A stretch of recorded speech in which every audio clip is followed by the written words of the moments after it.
Hello दोस्तों, आप सभी का मेरे चैनल लर्निंग टू में स्वागत है। दोस्तों, आज हम चर्चा करेंगे फिजिक्स का एक बहुत ही महत्वपूर्ण टॉपिक दृष्टि दोष, जिसको डिफेक्ट्स ऑफ आई भी कहा जाता है। पहले देखेंगे हम निकट दृष्टि दोष को, जिसको मायोपिया कहा जाता है। दूसरा है दूरदृष्टि दोष, जिसको हाइपरमेट्रोपिया भी कहा जाता है। और तीसरा है आपका जरा दृष्टि दोष, जिसको प्रेस बायोपिया भी कहा जाता है। यदि दोस्तों आपको ये वीडियो पसंद आता है तो सब्सक्राइब कीजिए, लाइक कीजिए और अपने दोस्तों में शेयर कीजिए। तो चलिए दोस्तों, आज का टॉपिक स्टार्ट करते हैं। पहले दोस्तों हम लोग ये जान लेते हैं कि दृष्टि दोष है क्या। किसी वस्तु को देखने के लिए यह आवश्यक है कि उसका प्रतिबिंब हमारे रेटिना पर ही बने। यदि यह प्रतिबिंब हमारे रेटिना के आगे या पीछे बनता है तो इसे क्या कहा जाता है दोस्तों? दृष्टि दोष कहा जाता है। आप यहाँ देख सकते हैं इमेज में, ये जो पीछे वाला भाग देख रहे हैं यही क्या है? हमारे रेटिना है। लेकिन इसमें जो प्रकाश प्रवाहित करता है तो इसका प्रतिबिंब हमारे रेटिना के पीछे या रेटिना के आगे बनता है, तो इसे क्या कहा जाता है? दृष्टि दोष कहा जाता है। चलिए हम आगे इसको डिटेल में देखेंगे। पहला है निकट दृष्टि दोष यानी कि मायोपिया। इस दृष्टि दोष वाला व्यक्ति निकट की वस्तु को देख सकता है लेकिन दूर की वस्तु को नहीं देख सकता है। याद रखिएगा दोस्तों, निकट दृष्टि दोष में दूर की वस्तु नहीं दिखाई देगा और दूर दृष्टि दोष में निकट की वस्तु नहीं दिखाई देगा, ऑपोजिट होता है। जल्दी से इसके कारणों को भी देख लेते हैं। इसमें लेंस की गोलाई बढ़ जाती है दोस्तों। जो मानव नेत्र का लेंस है इसकी गोलाई बढ़ जाता है और फोकस दूरी घट जाता है। याद रखिएगा। चलिए समझते हैं अब।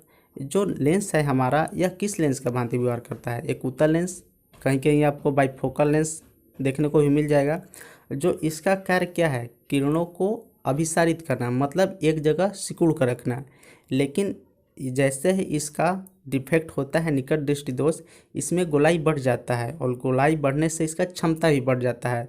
और जब क्षमता बढ़ेगा तो ये क्या करेगा? प्रतिबिंब और आगे बना देगा रेटिना के आगे, यानी कि ये हमारा रेटिना है और प्रतिबिंब हमारा रेटिना के आगे बना देगा, जिसके कारण कौन सा दृष्टि दोष हो जाएगा? निकट दृष्टि दोष हो जाएगा। याद रखिएगा, जिसके कारण वस्तु का प्रतिबिंब रेटिना के आगे बनता है। आप देख सकते हैं दोस्तों यहाँ से स्पष्ट रूप से इमेज में। तो चलिए अब आगे चलते हैं। इसका निवारण क्या है दोस्तों? निकट दृष्टि दोष के निवारण के लिए अवतल लेंस का प्रयोग किया जाता है, क्योंकि यह अनंत से आने वाली किरणों को अपसरित करती है। अपसरित मतलब दोस्तों फैलाना, ठीक है। इसलिए इसे अपसारी लेंस भी कहा जाता है। याद रखिएगा। आप जानते हैं कि हमारा जो निकट दृष्टि दोष है उसमें फोकस दूरी घट जाती है, लेकिन जो अवतल लेंस का कार्य क्या है? किरणों को अभिसरित करना, मतलब फैलाना।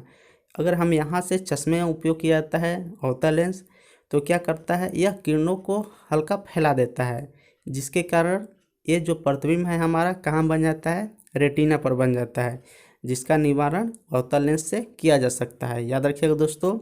चलिए अब अगले पॉइंट पर चलते हैं। दूसरा है दूरदृष्टि दोष यानी कि हाइपरमेट्रोपिया।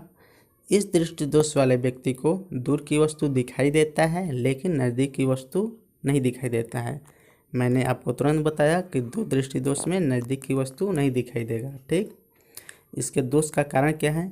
तो नेत्र लेंस की गोलाई घट जाती है तथा फोकस दूरी बढ़ जाती है। चलिए आगे हम समझते हैं कैसे होता है। जो हमारा दूरदृष्टि दोष होता है इसमें लेंस की गोलाई घट जाती है, और गोलाई घटने से क्या होता है दोस्तों? लेंस की क्षमता भी घट जाती है। और जो हमारा नेत्र लेंस होता है उत्तल लेंस की भांति व्यवहार करता है, आप देख सकते हैं इमेज में। और इसका काम क्या है? किरणों को अभिसारित करना, मतलब एक जगह इकट्ठा करना। लेकिन जब इसका क्षमता घट जाता है तो ये क्या करता है? किरणों को और आगे फैला देता है, मतलब आगे की ओर प्रतिबिंब बना देता है, जिसके कारण क्या हो जाता है दोस्तों? हमारा दूरदृष्टि दोष हो जाता है। याद रखिएगा।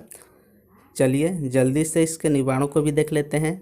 दूरदृष्टि दोष के निवारण के लिए उत्तल लेंस का प्रयोग किया जाता है, क्योंकि यह किरणों को अभिसारित करता है, इसलिए इसे अभिसारी लेंस भी कहा जाता है दोस्तों। याद रखिएगा, जो उत्तल लेंस है इसको अभिसारी लेंस भी कहा जाता है। चलिए अब देखते हैं यहाँ। आप जानते हैं कि जो हमारा दूरदृष्टि दोष है इसमें प्रतिबिंब कहाँ बनता है? रेटिना के पीछे बनता है, जिसमें फोकस दूरी बढ़ जाती है। लेकिन इसके आगे उत्तल लेंस लगा देने से यह प्रतिबिंब कहाँ बन जाता है? रेटिना पर। कैसे? आप जानते हैं कि जो उत्तल लेंस का कार्य होता है यह किरणों को अभिसारित करना, मतलब एक जगह सिकोड़ कर रखना। ठीक, तो अगर हम इसके आगे उत्तल लेंस का प्रयोग कर देंगे तो ये जो हमारा लेंस पर प्रतिबिंब बनाएगा एक कहाँ बनेगा, थोड़ा सा हल्का नीचे बना देगा, और जब नीचे बना देगा तो ये भी थोड़ा सा हमारा प्रतिबिंब कहाँ बना देगा, रेटिना पर बना देगा। ठीक है, आपको समझ में आ गया होगा। तो चलिए अब आगे चलते हैं। तीसरा है जरा दृष्टि दोष यानी कि प्रेसबायोपिया। ये दृष्टि दोष वृद्ध व्यक्तियों में देखने को मिलता है, याद रखिएगा। इस दृष्टि दोष में ना तो दूर की वस्तु और ना ही नज़दीक की वस्तु स्पष्ट रूप से दिखाई देता है। कारण क्या है दोस्तों, क्योंकि नेत्र लेंस कठोर हो जाता है जिसके कारण लेंस का समंजन क्षमता बढ़ जाता है। ठीक, चलिए आगे की ओर देखते हैं। इसमें वस्तु का प्रतिबिंब रेटिना के आगे व पीछे दोनों बनने लगता है, याद रखिएगा। जो जरा दृष्टि दोष है इसमें प्रतिबिंब रेटिना के आगे और पीछे दोनों बनने लगता है। इसलिए इस दृष्टि दोष का निवारण के लिए बाइफोकल लेंस का उपयोग किया जाता है। बाइफोकल लेंस क्या है दोस्तों, यह अवतल और उत्तल लेंस दोनों को मिलाकर बनाया जाता है।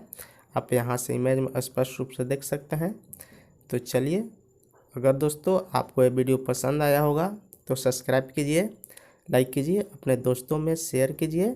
यदि आप मेरे पिछले वीडियो को देखना चाहते हैं तो उसका लिंक मैं डिस्क्रिप्शन बॉक्स में डाल दूँगा। तो थैंक यू दोस्तों वीडियो पूरा देखने के लिए। जय हिंद।